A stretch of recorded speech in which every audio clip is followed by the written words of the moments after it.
Kata kalau kita baca Fatihah jadi siratal ladzina an'amta alaihim, berhenti. Lepas tu ghairil maghdubi alaihim waladdallin, jadi 8 ayat. Adakah betul? Sebelum itu kena faham dulu Fatihah berapa ayat? 7. 7 ayat. Termasuk bismillah.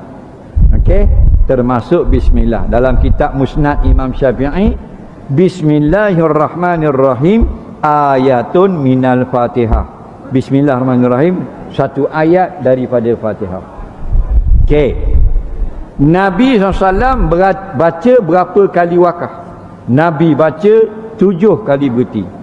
Bismillahirrahmanirrahim, alhamdulillahi rabbil alamin, Ar-Rahmanir-Rahim, Maliki Yaumiddin, Iyyaka na'budu wa iyyaka nasta'in, Ihdinas siratal mustaqim, Siratal ladzina an'amta 'alaihim ghairil maghdubi 'alaihim waladdallin.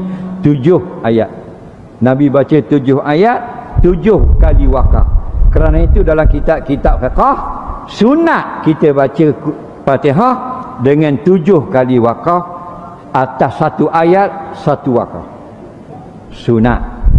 Barang siapa yang membaca satu nafas, ya, dia habis tak habis waladdallin je, senapah dia baca 7 ayat, hukumnya harus tidak afdal, tapi boleh. Ini pandangan ulama dah. Saya tak mukabur khilaf banyak-banyak, pandangan yang ramai. Afdal 7 kali wakaf 7 ayat. Okey, afdal. Tapi kalau ada imam hak baca wasat, jangan marah.